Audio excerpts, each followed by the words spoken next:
اعوذ باللہ من الشیطان الرجیم بسم اللہ الرحمن الرحیم خیرکم من تعلم القرآن وعلمہ صدق اللہ مولانا العظیم وصدق رسولہ النبی الامین الکریم۔ اللہ رب العزت کے فضل و کرم اور نبی کریم صلی اللہ تعالیٰ علیہ وآلہ وسلم کے نالین پاک کے تصدق سے آج ہم 13 اگست اپنی کلاس الہدایہ قرآن کلاس میں حاضر ہیں۔ اللہ پاک سے التجا ہے، دعا ہے کہ اللہ رب العزت ہمیں قرآن کریم کی صحبتوں سے ہمیشہ فیضیاب رہنے کی توفیق عطا فرمائے، اور جو کچھ بھی ہم علم حاصل کریں اس پر عمل کرتے ہوئے زندگی گزارنے کی توفیق عطا فرمائیں۔ آج ہمارا سبق سورہ توبہ کا رکوع نمبر 14 جاری ہے، جس میں اللہ رب العزت ارشاد فرماتے ہیں کہ وَمَا كَانَ اللَّهُ لِيُضِلَّ قَوْمًا بَعْدَ إِذْ هَدَاهُمْ حَتَّى يُبَيِّنَ لَهُم مَّا يَتَّقُونَ۔ وما کان اللہ، اور اللہ رب العزت کی یہ شان نہیں، یہ دستور نہیں، لیضل قوما کہ گمراہ فرمائے کسی قوم کو، بعد اذ ہداہم بعد اس کے کہ ان کو ہدایت عطا فرما چکا ہے۔ کسی قوم کو ہدایت دینے کے بعد اللہ تعالیٰ کسی کو گمراہی نہیں دیتے، گمراہ نہیں فرماتے، حتیٰ یہاں تک کہ یبینہ واضح فرما دیتے ہیں، لہم ان کے لیے، ہر وہ چیز ما یتقون جس سے انہوں نے بچنا ہے، جس سے تقوی اختیار کرنا ہے۔ اللہ پاک ہدایت دیتے ہیں تو ہدایت کا مطلب یہ ہوتا ہے کہ جس قوم کو ہدایت عطا کی جا رہی ہے اس قوم کے سامنے ہر وہ چیز واضح کر دی جاتی ہے۔ ہدایت کا مطلب ہی ہر اس راستے کو واضح کر دینا ہے کہ جس راستے سے بچنا ہے، اور ہر اس راستے کو واضح کر دینا ہے جس راستے پر چلنا ہے۔ لہٰذا جو اللہ کے پسندیدہ راستے پر اور اس راستے پر چلیں گے کہ جن پر اللہ تعالیٰ چلنے کا حکم دیتا ہے، تو وہ ہدایت یافتہ ہو جائیں گے، وہ سمجھ جائیں گے کہ کون سا راستہ اللہ رب العزت کی رضا کی طرف جاتا ہے، اور اسی راستے پر ہم نے چلنا ہے۔ اور جو اس راستے پر چلیں گے کہ جس راستے پر چلنے سے اللہ تعالیٰ منع فرماتے ہیں، اللہ کے رسول صلی اللہ تعالیٰ علیہ وآلہ وسلم منع فرماتے ہیں، تو پھر وہ گمراہ ہو جائیں گے۔ تو اللہ رب العزت کی کسی کے لیے بھی خواہش نہیں گمراہ کرنا۔ اللہ پاک نے ہر کسی کی ہدایت رکھی ہے،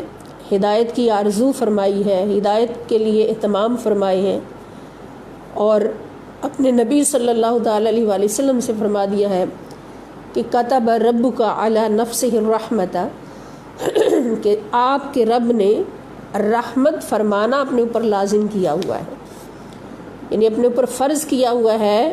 جس چیز کو فرض کیا ہوا ہے، جس چیز کو لازم کیا ہوا ہے، اپنے بندوں کو رحمت عطا کرنا ہے۔ اور جو گمراہ ہوتے ہیں، جو زحمتوں کا شکار ہوتے ہیں، وہ اپنی مرضی سے ہوتے ہیں، اس لیے کہ اللہ پاک نے انسان کو اختیار عطا فرمایا ہے۔ اللہ پاک خود فرماتے ہیں کہ انا ہدیناہ النجدین، کہ بے شک ہم نے انسان کے لیے 2 راستے واضح کر دیے ہیں، ایک سیدھا راستہ ہے، صراط مستقیم ہے، اور ایک ٹیڑھا راستہ ہے جو شیطان کا راستہ ہے۔ تو جو صراط مستقیم پر چلتا ہے اس کے لیے بھی سب کچھ واضح طور پر موجود ہے، ساری وضاحتیں موجود ہیں قرآن کریم کے اندر اور سیرت مصطفیٰ صلی اللہ تعالیٰ علیہ وآلہ وسلم کے اندر۔ تو جو سیدھے راستے پر چلتا ہے وہ اپنی منزل کو، رضائے خدا کی منزل کو پا لیتا ہے، اور جو اختیار اللہ پاک نے دیا ہے ہر انسان کو، تو اپنے اختیار کے تحت ٹیڑھے راستے پر چلتا ہے، شیطانیت کے راستے پر چلتا ہے، تو وہ پھر شیطان کا غلام بن جاتا ہے۔ اللہ پاک نے ہے وہ خوب جاننے والا ہے۔ ان اللہ، بے شک اللہ تعالیٰ وہ ہے، لہو ملک السماوات والارض، اس کے لیے ہے بادشاہت آسمانوں کی اور زمین کی۔ یحیی، وہی زندہ کرتا ہے، ویمیت، اور وہی مارتا ہے۔ زندگی بھی اس کے ہاتھ میں ہے، موت بھی اس کے ہاتھ میں ہے، اور ساری کائنات کا بادشاہ وہی ہے، اسی کے ہاتھ میں سب کچھ ہے۔ وما لکم من دون اللہ من ولی ولا نصیر، اور اگر تم اے انسانوں اور بالخصوص مسلمان اور مومنوں اللہ کو چھوڑ کر یا صراط مستقیم کو چھوڑ کر کسی اور راستے پر چلتے ہو، اللہ کے دشمن کے راستے پر چلتے ہو، تو پھر یاد رکھو کہ بادشاہت بھی اللہ کی ہے، وہی زندگی دیتا ہے، وہی موت دیتا ہے، نہ تمہیں کوئی زندگی دے سکتا ہے اور نہ تمہیں کوئی مار سکتا ہے اللہ کے حکم کے بغیر۔ تو وما لکم، اور نہیں ہے تمہارے لیے، من دون اللہ، اللہ کے سوا، من ولی، کوئی دوست، ولا نصیر، اور نہ کوئی مددگار۔ لقد تاب اللہ علی النبی والمہاجرین والانصار الذین اتبعوہ فی ساعۃ العسرۃ، لقد، بے شک، تاب اللہ، اللہ رب العزت نے رحمت سے توجہ فرمائی۔ تابہ علی، اس کا مطلب ہوتا ہے اگر بندے کے لیے الفاظ ہوں تاب علی، تو اس کا مطلب ہے کہ اس نے توبہ کی، اللہ کی رحمت کی طرف بندے نے رجوع کیا۔ اور اگر اللہ رب العزت کی شان میں یہ لفظ آئے کہ تاب اللہ علی، تو اس کا مطلب یہ ہوتا ہے کہ اللہ رب العزت نے رحمت سے توجہ فرمائی، توبہ قبول فرمائی، علی النبی، اپنے نبی صلی اللہ تعالیٰ علیہ وسلم کی طرف رحمت سے توجہ فرمائی، والمہاجرین، اور وہ صحابہ نبی پاک صلی اللہ علیہ وسلم کے جنہوں نے حضور کے ساتھ ہجرت کی تھی، مہاجرین، والانصار، اور انصار مدینہ، حضور کے وہ صحابہ جو انصار مدینہ بنے، الذین، وہ صحابہ، وہ لوگ جنہوں نے اتبعو، پیروی کی، ہو سے مراد رسول اللہ صلی اللہ علیہ وآلہ وسلم کی پیروی کی، فی ساعۃ العسرۃ، تنگی کی گھڑی میں، مشکل کی گھڑی میں، ساعت کے معنی گھڑی، وقت، اور اسرہ کے معنی مشکل، من بعدی، بعد اس کے، ما کادا، کہ قریب تھا، یزیغ، کہ ٹیڑے ہو جائے، قلوب فریق منہم، قلوب دل،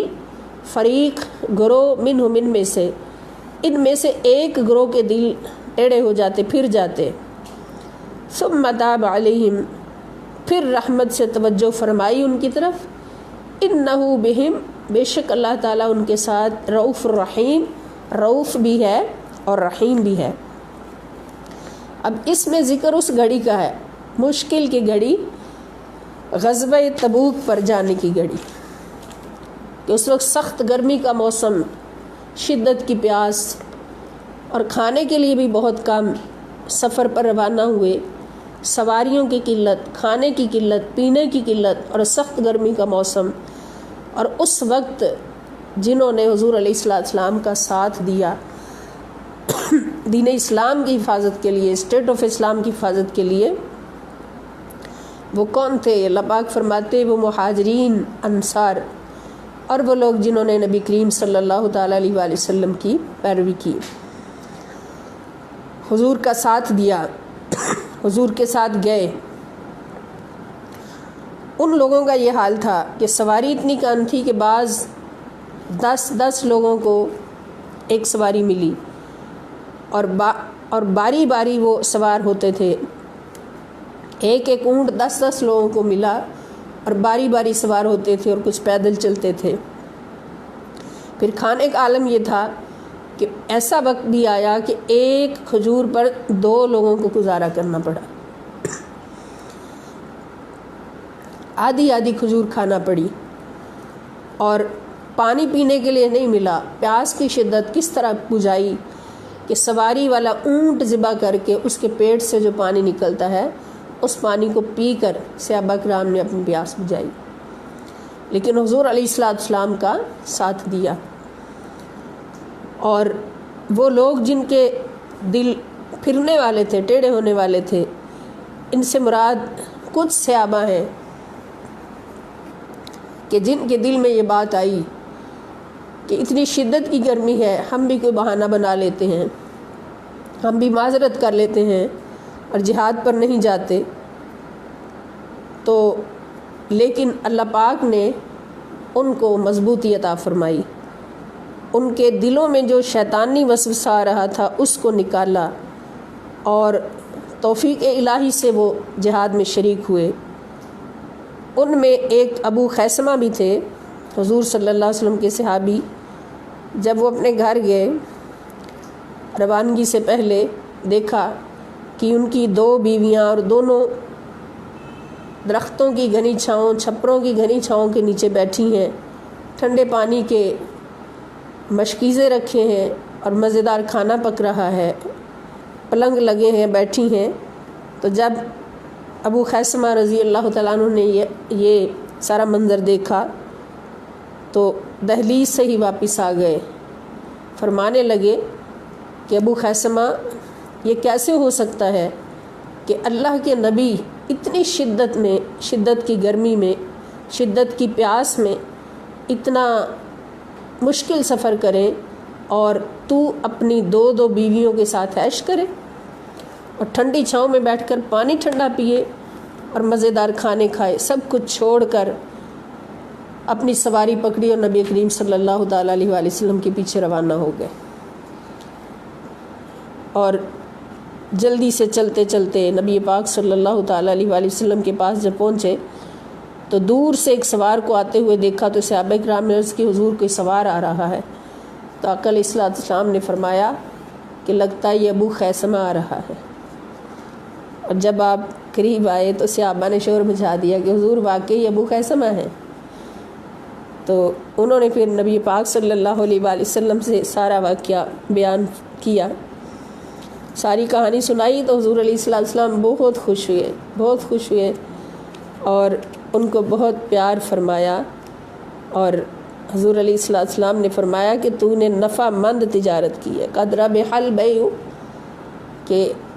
تو نے نفع مند تجارت کی ہے۔ تو اس طرح سے وہ خوش نصیب صحابہ کرام جن کے دل میں تھوڑی سی بات آئی کہ ہم جہاد پر نہ جائیں، لیکن اللہ کریم نے ان کے دلوں سے وہ وسوسہ نکال کر ان کو حضور علیہ السلام کے ساتھ ملا دیا اور انہوں نے اس جنگ میں شرکت کی۔ اور اسی دوران 3 صحابہ جو جہاد پر نہیں گئے، ان تینوں کے بارے میں پھر اللہ رب العزت نے سزا رکھی۔ اپنے نبی صلی اللہ تعالیٰ علیہ وآلہ وسلم سے فرمایا کہ ان کے ساتھ کسی نے بولنا نہیں ہے، ان کے اسلام کا جواب نہیں دینا۔ تو اس کا ذکر بھی اللہ پاک فرما رہے ہیں کہ کچھ تو ایسے تھے جن کے دلوں کو ہم نے ٹیڑھا ہونے سے بچا لیا اور ان کے دلوں سے شیطانی وسواس دور فرما دیا۔ اور یہ بھی اللہ کی رحمت ہوتی ہے کہ ایک مومن جو ہے وہ راہ راست پہ چلتا رہے اور شیطانی وسوسوں کا شکار نہ ہو۔ تو شیطانی وسوسوں سے بچنا بھی اللہ پاک کی رحمت ہے، اللہ کی رحمت سے بچا جا سکتا ہے۔ وعلی الثلاثۃ الذین خلفوا، اور ان 3 پر جو پیچھے چھوڑ دیے گئے تھے ان کا فیصلہ اللہ رب العزت کے سپرد کر دیا گیا تھا، ملتوی کر دیا گیا تھا، حتیٰ یہاں تک کہ اذا جب ضاقت تنگ ہو گئی علیہم ان پر الارض زمین ان پر تنگ ہو گئی، بما رحبت اپنی کشادگی کے باوجود، بما باوجود رحبت کہ وہ کشادہ تھی، کشادگی کے باوجود زمین ان پر تنگ ہو گئی، وضاقت اور تنگ ہو گئے علیہم ان پر انفسہم ان کی اپنی جانیں، ان کے اپنے نفس ان پر تنگ ہو گئے، وظنوا اور وہ یہ سوچنے لگے، یقین کرنے لگے، اللہ ملجا ان کے لا نہیں ملجا کوئی پناہ ان کے لیے کوئی پناہ نہیں، من اللہ اللہ کی طرف سے، الا الیہ مگر اللہ کے پاس ہی پناہ ہے، اللہ کے سوا ان کے لیے کوئی پناہ نہیں ہے۔ اب یہ ان 3 صحابہ کا حال تھا کہ انہوں نے ان کے ساتھ سب نے بولنا چھوڑ دیا، اور نبی کریم صلی اللہ تعالیٰ علیہ وسلم نے اللہ پاک کے حکم سے فرما دیا کہ نہ ان کے ساتھ کوئی بولے اور نہ ہی ان کے سلام کا جواب دے، تو وہ جدھر جاتے کوئی بھی ان کے ساتھ نہیں بولتا تھا، کوئی بھی ان سے کلام نہیں کرتا تھا، اور ان کو یوں لگنے لگا جیسے ان کا دنیا میں کوئی ہے ہی نہیں۔ زمین ان پہ تنگ ہو گئی، ان کی اپنی جانیں ان پہ تنگ ہو گئی، اپنی جانوں سے بھی بیزار ہو گئے، اس لیے کہ رسول اللہ صلی اللہ تعالیٰ علیہ وآلہ وسلم ان سے ناراض تھے۔ پھر انہوں نے کثرت سے توبہ کی، معافیاں مانگی، نبی کریم صلی اللہ تعالیٰ علیہ وسلم کی بارگاہ اقدس میں حاضر ہو کر معافیاں مانگی، تو 50 دن تک حضور علیہ السلام ان سے کلام نہیں فرمایا۔ تو پھر سوچئے کہ ان کا حال کیا ہوا ہوگا، وہ صحابہ جو ایک لمحہ بھی حضور علیہ السلام کا دیدار نہ ملے تو بے قرار ہو جائیں، بے تاب ہو جائیں، ان کا حال کیا ہوا ہوگا۔ لیکن یہ ان کی سزا تھی، جہاد پر نہ جانے کی سزا تھی۔ پھر انہوں نے جا کر اعتراف جرم کیا۔ ایک صحابی فرماتے ہیں کہ میں نے خود جا کے حضور علیہ السلام سے سب کچھ بیان کیا کہ میں نے اپنے مال و دولت اور کاروبار کی خاطر جانا ترک کیا۔ پہلے دن سوچا کہ چلو آج سارے کام نپٹا لوں، کل چلا جاؤں گا۔ پھر اگلے دن سوچا کہ ابھی اور کام باقی ہیں، کل چلا جاؤں گا۔ اسی طرح 3 دن گزر گئے۔ جب تیسرا دن گزر گیا تو پھر دل میں بات آئی کہ اب تو قافلہ بہت دور چلا گیا ہوگا، چلو رہنے ہی دیتے ہیں۔ تو اس طرح وہ رک گئے۔ اسی طرح تینوں صحابہ اکرام اپنے اپنے کام میں مشغول رہے اور رک گئے۔ لیکن جب حضور علیہ السلام غزوہ تبوک سے واپس آئے تو نبی پاک صلی اللہ تعالی وسلم کی یہ سنت مطہرہ تھی کہ سفر سے جب واپس آتے تو مسجد نبوی شریف میں جا کر 2 نفل ادا فرماتے۔ تو حضور جب نفل پڑھ کے فارغ ہوئے، سلام پھیرا، تو منافقین کے بھی گروہ وہاں پہ موجود تھے اور آ کر اپنی اپنی معذرت پیش کر رہے تھے۔ تو نبی کریم صلی اللہ تعالیٰ علیہ وآلہ وسلم اپنی رحمت للعالمین کی بنیاد پر سب کی معذرت سنتے جا رہے تھے اور ان کو چھوڑ رہے تھے۔ اور یہ 3 صحابہ جب حضور علیہ السلام کے پاس معافی مانگنے آئے تو آپ نے فرمایا جاؤ، تمہارا معاملہ اللہ کی سپرد ہے، ہمارا فیصلہ میں نہیں کروں گا، اللہ کریں گے۔ پھر اللہ پاک نے فرمایا کہ ان کے ساتھ کسی نے بولنا نہیں، اسلام کا جواب نہیں دینا۔ 50 نے اس طرح گزر گئے۔ تو پھر وہ فرماتے ہیں کہ 50ویں رات کو ہماری معافی کے لیے اللہ پاک نے آیت مبارکہ نازل کی۔ آیت مبارکہ 50ویں رات نازل ہوئی، اور پھر صبح فجر کے بعد نبی پاک صلی اللہ تعالی علیہ وسلم جب مسجد نبوی شریف میں تشریف لائے تو پھر حضور نے آواز دی، بلند آواز سے سب کے سامنے بتا دیا کہ ثم تاب علیہم لیتوبوا، کہ پھر اللہ پاک نے تاب علیہم، اللہ پاک ان کی طرف رحمت سے مائل ہوا، لیتوبوا تاکہ وہ اللہ کی طرف توبہ کریں، رجوع کریں، معافی کے لیے رجوع کریں۔ پھر یہ خوشخبری جب حضور علیہ السلام نے سنائی 50ویں رات میں اگلے دن فجر کی نماز کے بعد کہ اب ان صحابہ کی توبہ اللہ پاک نے قبول فرما لی ہے، اللہ پاک نے ان کی طرف رحمت سے توجہ فرما دی ہے، اب ان پر لازم ہے کہ اللہ کی بارگاہ میں حاضر ہو کے توبہ کریں۔ ان اللہ، بے شک اللہ تعالیٰ هو التواب الرحیم، توبہ قبول فرمانے والا اور ہمیشہ رحم کرنے والا ہے۔ سبحان اللہ۔ جب ان صحابہ نے یہ مژدہ جاں فضا سنا تو خوشی سے رونے لگ گئے، خوشی سے دوڑتے ہوئے آئے، اور صحابہ اکرام دوڑتے ہوئے آئے اور انہوں نے آ کے ان کو مبارکبادیں دینا شروع کر دیں اور خوشیوں کے ڈنکے بجنے لگے، اور حضور علیہ السلام کا چہرہ انور بھی خوشی سے چمک رہا تھا۔ سبحان اللہ۔ اس سے ہمیں پتہ چلا کہ ہم کتنے ہی گناہ گار ہوں، ہماری توبہ اللہ پاک کے ہاں ضرور قبول ہوگی۔ اللہ تعالیٰ ہمیشہ ہمیں یہ دعوت دیتے ہیں کہ گناہ گاروں لا تقنطوا من رحمت اللہ کی رحمت سے کبھی بھی مایوس نہیں ہونا۔ تم کتنے بھی گناہ گار ہو، سچی توبہ کر کے اللہ کی بارگاہ میں سجدے میں سر رکھ کے 2 آنسو بہا دو تو اللہ رب العزت کی رحمت جوش میں آ جاتی ہے اور تمہیں معافیاں مل جاتی ہیں۔ اور جب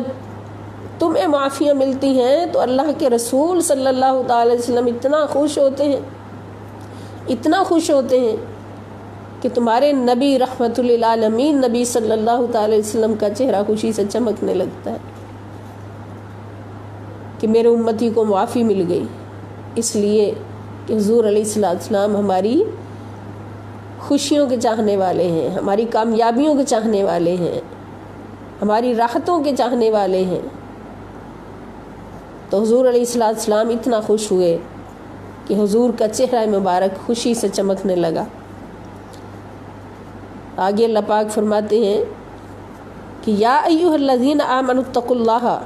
یا ایھا الذین آمنوا اے ایمان والو، اتقوا اللہ ڈرتے رہو اللہ تعالیٰ سے،